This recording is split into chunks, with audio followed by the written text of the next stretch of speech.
come along with me for a day in life with the queen of the menu farm. That's me, Sabrina. I have a very important job around here. I have to keep an eye on all the animals, including the humankind who take care of me and give me lots of pets. They feed me my food, and today I may have gone missing for a little bit, but we'll get into that later. The first thing I did today was take my morning bath. One thing about a queen is that she must always stay clean. Then I noticed the humans were having their morning meeting outside, and I went to go check on things with them. I saw that they were eating some Chick-fil-A at their meeting, and I thought maybe I could perform some tricks and earn some food from them. I think they liked what they saw because when I came back, I laid down and waited patiently.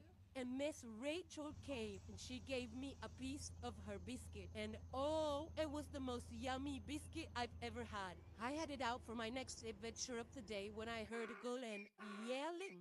So I went to go check on him. Turns out everything was fine. He is just very dramatic. I checked on the safety of things while I was over there, and that's when the humans realized that they hadn't seen me in a while. Apparently, when they couldn't find me at the mini farm, they went to the pig farm and looked for me there as well. They thought they saw me a couple of times, but those were just my siblings. We do look very much alike. But no, I was still at the mini farm. I don't know how they missed me. I was simply taking my afternoon nap under someone's car. We're trying to do a video about you.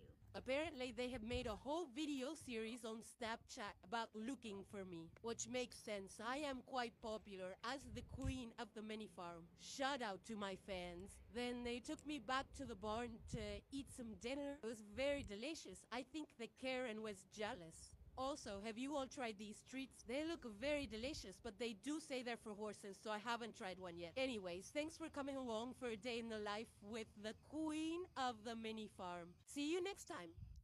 Let's talk about insuring your horses. Now, there's plenty of different ways that you can insure livestock, and horses being livestock, you can do medical insurance, you can do mortality insurance, you can do reproductive insurance. The reason I'm bringing this up today is because we're checking out a few of my mares here on the property to get their insurance redone. You have to do it yearly. The vet has to come out, check them over so that your insurance company knows what they're dealing with.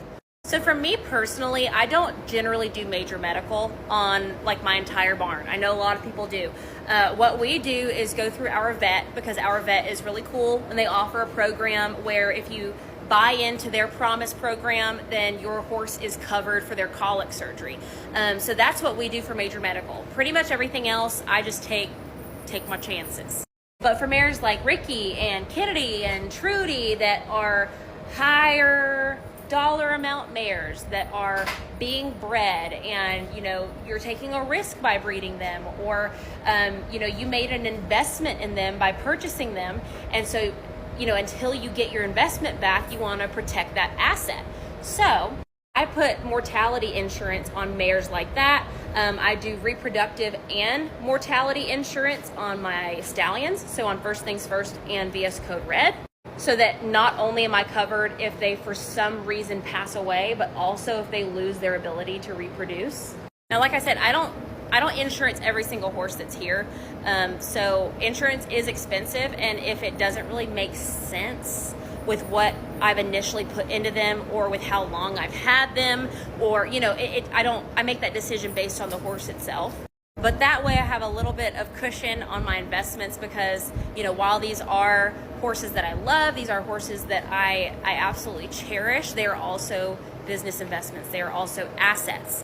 Which is why also when I purchase embryos, if they are over X amount of dollars, I will insure the embryos as well. Embryo and foal insurance is usually way more expensive, and so I don't do it every single time that I purchase an embryo or a foal, just because sometimes it just doesn't make sense to. But if it's a really high dollar amount, then I want to cover my butt, because that's a very risky buy. Pretty much anything can happen to cause a mare to miscarry that embryo, or you just never know until that baby is born, breathing, healthy, that it's going to end up that way. So the broodmare that is carrying the Waffle House embryo isn't here yet, but once she hits 120 days gestation, which should be in the next 2 weeks, she will be insured as well, carrying that Waffle House embryo.